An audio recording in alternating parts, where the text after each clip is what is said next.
He's with us.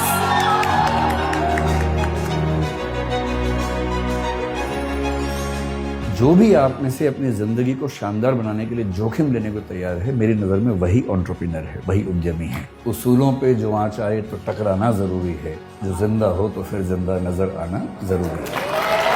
इस देश को नौकरी मांगने वालों से ज़्यादा नौकरी देने वालों की ज़रूरत है, लेकिन कोई भी उद्यम जो सिर्फ पैसा कमाता है वो समाज को फ़ायदा नहीं पहुँचाता।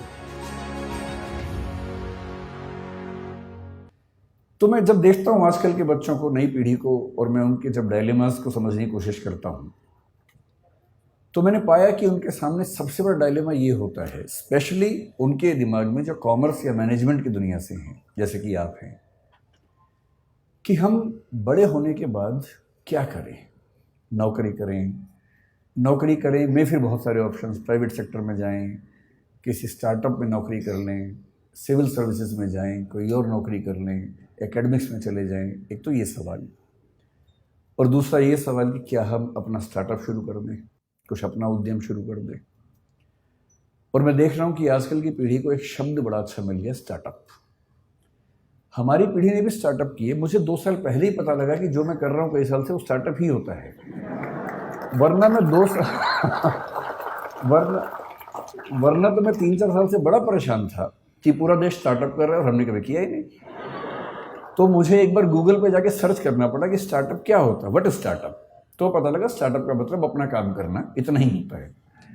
तो फिर मैं समझ गया कि अच्छा। तो मैंने 1-2 पढ़े लिखे लोगों से पूछा, तो जो मैं करता हूँ क्या वो स्टार्टअप हो सकता है? बोले हाँ, वो स्टार्टअप, आपको सक्सेसफुल स्टार्टअप है। तो मुझे बड़ी खुशी हुई कि मैंने ये काम कर लिया, वरना दुविधा रहती कि सारी दुनिया कुछ कर रही है और हमारे वर्तमान सरकार उस पर इतना जोर दे रही है और हमने किया ही नहीं वो काम। आप लोग संयोग से हमारे पूरे भारतीय इतिहास के उस दौर में हैं। मैं इस पे आता हूँ 2 मिनट के बाद, इस वाक्य को पूरा करूंगा। उससे पहले एक संकेत करता हूँ। हर देश में जो इकोसिस्टम है उसमें सपने अलग अलग होते हैं, और ये आपके सपने दरअसल आपके सपने होते नहीं हैं। आपके सपने आपके समाज के सपने होते हैं जो उसने आपके मन में बैठा दिए। ऐसा संयोग नहीं है कि हमारे पास जो बच्चे आते हैं उनमें से बिहार, उत्तर प्रदेश, राजस्थान के बच्चे आमतौर पर सिविल सेवक बनने के मूड से ही आते हैं। और यदि मैं उनसे कहूँ कि कभी अपना स्टार्टअप सोच के देखो, तो उनके चेहरे पर ऐसा भाव आता है कि मैं क्या सोच रहा था और आप मुझे किस लायक समझ रहे हैं। क्योंकि उनको जो वैल्यू सिस्टम है जो सोसाइटी ने दिया है वो सिविल सर्वेंट बनने का ही है। उनके लिए उससे बड़ा कोई सपना है नहीं।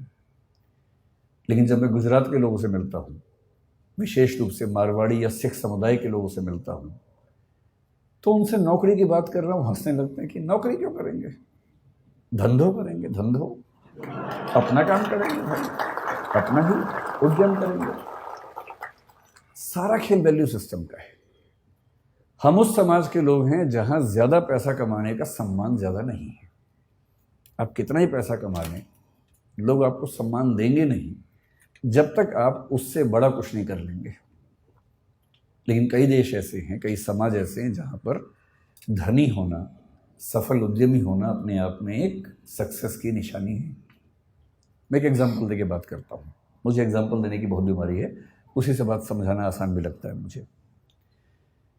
मैं अभी करीब 12-13 दिन अमेरिका में रहा। मैं 5 विश्वविद्यालयों में गया सिर्फ उनका सिस्टम समझने के लिए। उनमें से 2 में मुझे निमंत्रण था, 3 में मैं बिना बुलाए पहुंच गया कि मैं देखना चाहता हूं कि कैसे आप लोग काम करते हैं। तो वहाँ के कुछ स्टूडेंट्स, कुछ प्रोफेसर से परिचय था, तो उनके साथ मैंने पूरा विश्वविद्यालय देखा, समझा, कुछ बच्चों से मिला, उनके सपने पूछे, उनके पढ़ने का तरीका पूछा, प्रोफेसर से पढ़ाने का तरीका पूछा।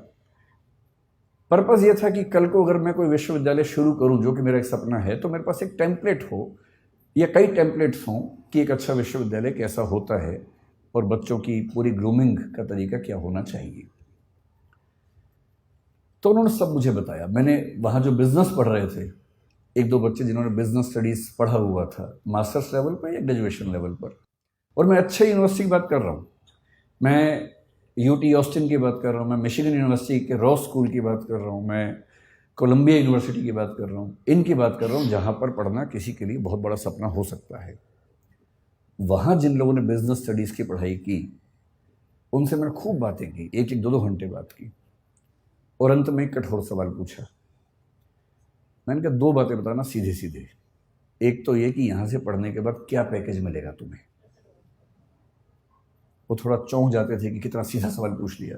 मैंने कहा इसीलिए पूछ रहा हूँ कि मुझे पता तो हो कि यहाँ आप आए तो उसका फ़ायदा है कि नहीं है। तो उनमें से कुछ ने, मैं स्पेसिफिक नहीं होऊंगा क्योंकि उनकी प्राइवेसी का मामला भी है, 1-2 लोग जो मास्टर्स में काफ़ी अच्छे लेवल पर थे, पूरी स्कॉलरशिप पर गए हुए थे, उन्होंने बताया कि सर हमने जो यहाँ खर्च किया है, मतलब जो बिना फेलोशिप वाले लोग खर्च करते हैं, वो करीब भारतीय करेंसी में 1.5 से 2 करोड़ रुपए के बीच का खर्चा हो जाता है 2 साल की पढ़ाई करने का। स्कॉलरशिप है तो अलग बात है, नहीं तो इतना खर्चा हो जाता है। तो मैंने कहा उसके बाद होगा क्या? बोले सर हम जो डिग्री कर रहे हैं ना उसकी वैल्यू बहुत ज़्यादा है, तो जब हम उतरेंगे बाज़ार में तो हम मान के चलते हैं कि हमें 1-8 साल के अंदर अंदर 2 लाख USD का एनुअल पैकेज मिल जाएगा, जिसका मतलब वही 1.5 से 1.6 CR के आसपास का पैकेज मिल जाएगा। और हमारे खर्चे हैं, लोन है थोड़ा थोड़ा, वो सब हम 3 साल में चुका देंगे, क्योंकि खर्चा भी वहाँ ज़्यादा होता है, लेकिन हम साल में 60-70 लाख रुपए बचा लेंगे, 3 साल में सारा लोन चुका देंगे, तो 2 साल की पढ़ाई का बोझ 3 साल में उतरेगा। उसके बाद हम लगभग $2 लाख हर साल कमाएंगे और लगभग $1 लाख साल का बचा लेंगे, जो कि भारत के हिसाब से काफ़ी ज़्यादा आय का मामला है। तो वैसे हम बहुत खुश यहाँ नहीं हैं क्योंकि सोशल लाइफ वैसी नहीं है हमारी, but still financially we will be so good that we can be happy on that ground. तो मैं उनसे बहुत प्रभावित हुआ। मैंने कहा वाह क्या बात है, आप खूब सफल हों, अच्छे उद्यम करें, और जैसे जैसे आगे बढ़ेंगे फिर तो पता नहीं क्या होने वाला है, बाद में 2 लाख से बढ़ के 2.25 होगा, 2.5 होगा। मैंने कहा सीधे बताओ कि 20 साल बाद कितना होगा? काफ़ी सोच के बोले कि सर जो 2-3% लोग हैं सबसे शानदार, वो 20 साल बाद शायद $3 लाख के आसपास भी आ जाएंगे, 2.5 करोड़ कमा लेंगे। मैं बड़ा खुश हुआ। मैंने कहा चलो भारत का हर बच्चा वहाँ जाके करोड़पति हो जाए, इससे बड़ी खुशी की क्या बात है। सारा मैं खर्च तो ना करेगा, यहाँ भी तो भेजेगा वापस करके, तो रेमिटेंसेस हमारे पास आएंगी, तो हम इस बात से खुश हो सकते हैं। फिर कल मैं न्यूयॉर्क में था, तो वहाँ से जब मैंने टैक्सी पकड़ी JF कैनेडी एयरपोर्ट के लिए, तो मेरी आदत है कि मैं जब टैक्सी में जाता हूँ तो जो टैक्सी ड्राइवर है उससे खूब गप्पे मारता हूँ आधा 1 घंटा, वो पक जाता है मुझसे बात करते करते। तो मैंने उसको पकड़ लिया। ये जो बच्चा था, अच्छा अमेरिका में टैक्सी चलाने वाला आपको अमेरिकन तो आमतौर पर नहीं मिलेगा, 10 में से 1 मिलेगा, बाकी 9 विदेशों के लोग मिलेंगे जो ग्रीन कार्ड पे हैं या वर्क वीज़ा पे हैं और अपनी रोजी रोटी वहाँ कमा रहे हैं। लेबनान के मिलेंगे, कुवैत के मिलेंगे, और जो मुझे कल मिला काजिकिस्तान का, हाँ काजिकिस्तान का मिला, ताजिकिस्तान का सॉरी मिला। प्यारा सा बच्चा था। मैंने उससे उसका नाम पूछा, अच्छा सा नाम था पर मुझे याद नहीं है क्योंकि नाम कुछ अलग किस्म का था। अगर आपको बहुत शौक है तो मैंने नाम नोट कर लिया था, मैं नोट कर लेता हूँ खटाक से, ताकि मैं बाद में केस स्टडी की तरह उसे कहीं कोट कर सकूं, क्योंकि मेरा काम ही ये है कोट करना जगह जगह जाके। तो मैंने देखिए, मैंने एक नोट बना रखा है, टेकअवेज ऑफ USA ट्रिप 2023। उसमें जो आखिरी स्टडी है वो है टैक्सी टू JFK एयरपोर्ट। उसका नाम था गाई राटी, 23 साल का बच्चा था, ताजिकिस्तान से। मैंने उसको इंग्लिश नहीं आती थी, ताजिक भाषा आती थी जो मुझे नहीं आती थी, उसे हिंदी भी नहीं आती थी। अच्छा, ऐसे में क्या होता है कि इशारों की भाषा में काम चलता है फिर थोड़ी देर के बाद तो, और इशारों की भाषा यूनिवर्सल है। और अंग्रेजी इतनी उसको आ गई थी कि सेंटेंस का स्ट्रक्चर नहीं आता था ना, बाकी तो आता ही था, आई गो ताजिकिस्तान ईयर, तो इतना बात समझ में आ गया था कि साल में 1 बार जाता है। तो इस तरह से सिंटेक्स के बिना जो भाषा काम करती है उस भाषा में काम चल रहा था। तो मैंने पहले उससे पूछा व्हाट्स योर नेम, उसने घूर के देखा, मैं कहा नेम, वो समझ गया नेम पूछ रहा है, तो उससे बताया गाई राटी। फिर मैंने कहा एज, तो उसने कहा 23 ईयर्स। भारत में फूफा लोग इतना करने के बाद तो रिश्ता तय कर लेते हैं, तो उसके चेहरे पर भी ये भाव था कि क्या ये रिश्ता तय करने वाला है। तो मैंने उससे कहा नहीं मैं तो कुछ और पूछना चाह रहा हूँ। फिर मैंने कहा गाई राटी कब से हो अमेरिका में? उसने कहा 1 ईयर। तो मैंने कहा वीज़ा कैसे मिला? बोला ग्रीन कार्ड। तो मुझे ध्यान आया कि ग्रीन कार्ड के मामले में डाइवर्सिटी पॉलिसी काम करती है, हर देश से कुछ लोगों को मिलता है, तो उसमें उसको मिल गया होगा। तो मैंने बहुत सहानुभूति के भाव से पूछा, मैंने गाई राटी कितना कमा देते हो यार? मुझे लगा बोलेगा बहुत कम कमाता हूँ, इस भाव से थोड़ी सी टिप मिल जाए अंत में। और मैं उसको बहुत खुश होकर $10 की टिप दूंगा और एहसान कर दूंगा अंत में, मुझे भी खुशी हो जाएगी। तो उसने कहा कि ऑलमोस्ट $400 to $500 एवरी डे।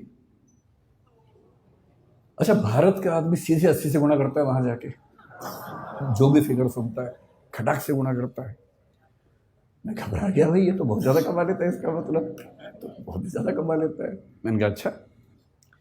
फिर मैंने कहा how many days in a week you work, क्योंकि वहाँ सब 5 दिन काम करें, 2 दिन मस्ती करते हैं। बोले ऑल 7 days, क्योंकि मस्ती तो वहाँ के लोग करते हैं ना, बाहर से जाते हैं वो तो भविष्य में मस्ती करने के मूड में होते हैं, अभी मेहनत करते हैं। फिर वो समझ गया कि मेरी इनकम काउंट करना चाह रहा है, तो उससे खुद ही बोला on average I earn $12,000 to $14,000 per month. फिर मैंने 80 से गुणा कर दिया खटाक से, तो मैं समझ गया कि ये महीने के 10 से 12 लाख कमा लेता है। तो मैंने उससे फिर पूछा दिस इज योर रेवेन्यू और दिस इज योर सेविंग? भाई आप तो कॉमर्स के लोग जानते हैं, रेवेन्यू अलग है, सेविंग अलग है। नेट इनकम है कि ग्रॉस इनकम है, उसी में सारा खेल हो जाता है। और वैल्यूएशन की दुनिया इसी खेल पे चल रही है कि कुछ का कुछ बोल के वैल्यूएशन करवा लेना है। तो उसने कहा दिस इज माई सेविंग।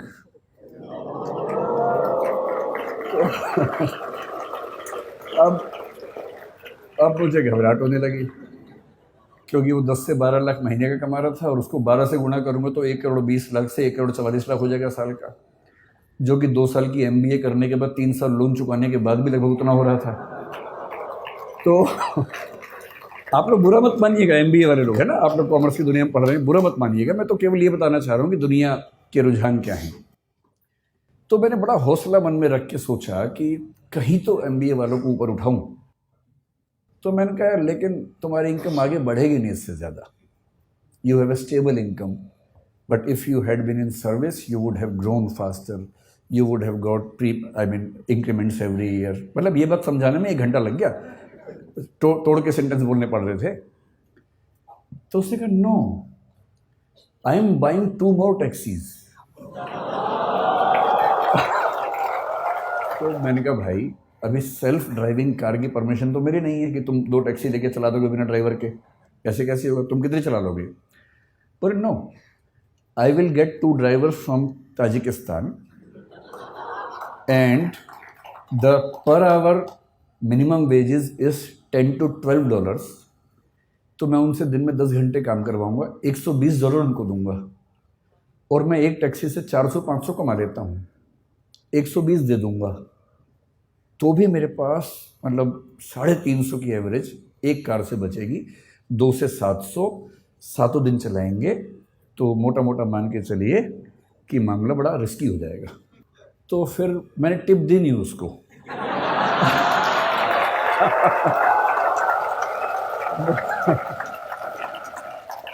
मुझे चिंता थी कि जब मैं उतरूंगा कहीं वो मुझे टिप ना दे दे थोड़ी सी, कि भाई आपने इतना पूछा, थोड़ा आप चिंतित हो गए होंगे, अगर आपको टिप चाहिए हो तो आप ले सकते हैं। और मज़े की बात क्या बोला, साथ में पढ़ाई भी करता है वो, इस सब के साथ साथ वो ऑनलाइन या हाइब्रिड करके कुछ पढ़ाई भी करता है साथ साथ। तो मुझे लगा कि श्रीराम कॉलेज ऑफ कॉमर्स के लिए सही केस स्टडी मिल गई मुझे, क्योंकि यहाँ बिजनेस कॉन्क्लेव में तो ऐसी बात करनी चाहिए। तो मैं अपनी बात को केवल 10 मिनट में सार इस एनेक्डोट के माध्यम से समझाना चाह रहा हूँ। आप लोग अभी युवा हैं, जिंदा हैं और सपने देखते हैं। जिंदा होने का मतलब वो नहीं होता है ना, जिंदा होने का मतलब होता है जो जिंदा हो तो फिर जिंदा नजर आना जरूरी है, ये मतलब होता है ना। जिंदा, एक बहुत प्रसिद्ध शेर है, उसूलों पे जो आँच आए तो टकराना ज़रूरी है, जो जिंदा हो तो फिर जिंदा नज़र आना ज़रूरी है। तो मैं इसलिए कह रहा हूँ कि आप लोग ऊर्जा से लबरेज युवा हैं और अभी आपकी सपने देखने की उम्र है। जिंदा तो बहुत लोग हैं, लेकिन कुछ लोग ज़िंदगी ढो रहे हैं, घिसट रहे हैं, और आप भरे हुए हैं ऊर्जा से। इस देश को नौकरी मांगने वालों से ज़्यादा नौकरी देने वालों की ज़रूरत है, और हम अपने 5000 साल के इतिहास में पहली बार उस दौर में हैं जहाँ स्टार्टअप करने वालों को इज्जत मिल रही है, वरना यहाँ इज्जत नहीं होती है। अभी जो सरकारें हैं हमारे पास, सेंटर में भी, कुछ स्टेट्स में भी, और किसी मामले में आप उनसे सहमत हों, असहमत हों, समर्थन करें, विरोध करें, इस मामले में तो आपको मानना पड़ेगा कि उन्होंने पहली बार स्टार्टअप करने को इज्जत वाला काम बना दिया है। और यदि ऐसा बना ही दिया है, और फिर श्रीराम कॉलेज ऑफ कॉमर्स के ग्रेजुएट्स जिन लोगों ने बिजनेस को इतना ध्यान से समझा है, उसकी बारीकियां समझी हैं, वो उसके बिना अगर वो भी नौकरी ढूंढते रहेंगे तो फिर देश कैसे आगे बढ़ेगा। तो कुछ साल नौकरी करना ठीक है, लेकिन यदि मुझसे पूछेंगे तो मैं ये कहूँगा कि अगर आप वैसे व्यक्ति हैं कि चुपचाप ज़िंदगी गुजार लेनी है तो ठीक है, कीजिए नौकरी। नौकरी करनी है, साथ में कुछ किताबें लिखनी है तो कीजिए नौकरी। पर यदि कुछ बड़ा सोचा है, अगर आप चाहते हैं कि आप इस देश और समाज को कुछ बड़ा योगदान दे सकें, तो सबसे अच्छा विकल्प है उद्यम। और उद्यम का मतलब केवल आर्थिक उद्यम नहीं होता है। उद्यम का मतलब है कि आप जोखिम लेने वाले व्यक्ति हैं, आप बहुत शांत व्यक्ति नहीं हैं। और जोखिम लेना कुदरत ने सिखाया, हमें प्रकृति ने सिखाया है। प्रकृति के विधान में सुरक्षा नहीं होती है, प्रकृति के विधान में जोखिम ही जोखिम है। वो तो हमने शहरों में, गांवों में सुरक्षा डेवलप कर ली है, और थोड़ी बहुत सुरक्षा ज़िंदगी में रहे तो अच्छा भी लगता है। लेकिन जंगल का नियम, प्रकृति का नियम सुरक्षा पर नहीं टिका है, वो खतरों पे टिका है, जोखिम पे टिका है। जो भी आप में से अपनी ज़िंदगी को शानदार बनाने के लिए जोखिम लेने को तैयार है, मेरी नज़र में वही एंटरप्रेन्योर है, वही उद्यमी है।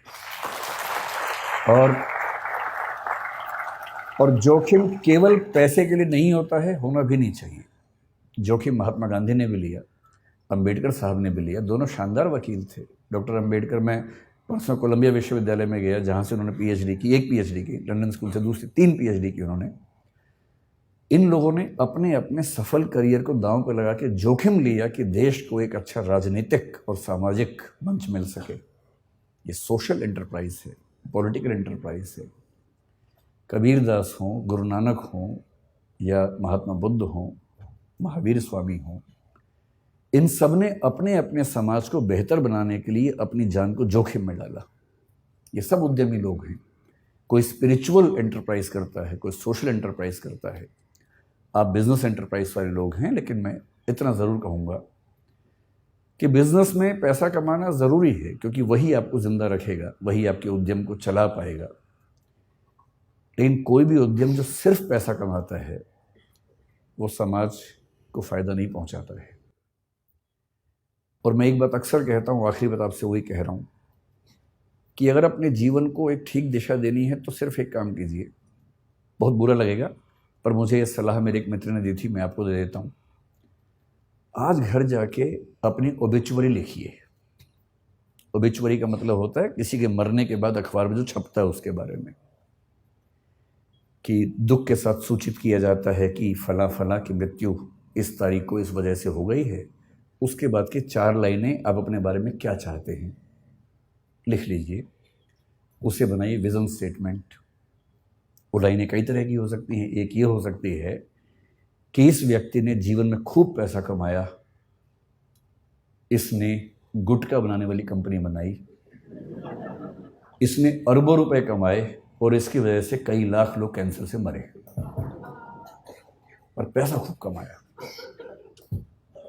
दूसरा ये हो सकता है कि ये व्यक्ति चाहता तो अरबों रुपए कमा सकता था, पर इसने लाखों ही कमाए और अपनी ऊर्जा उन चीज़ों में लगाई जो समाज को और बेहतर बना सकती है।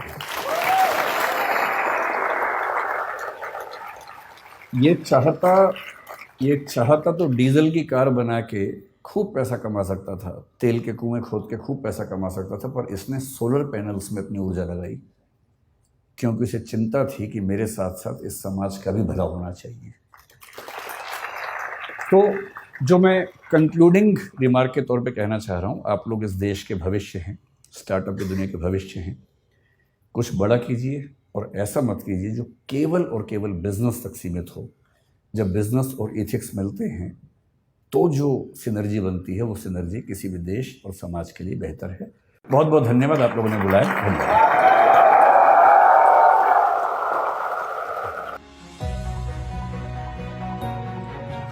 बहुत बहुत शुक्रिया सर हमारे साथ जुड़ने के लिए।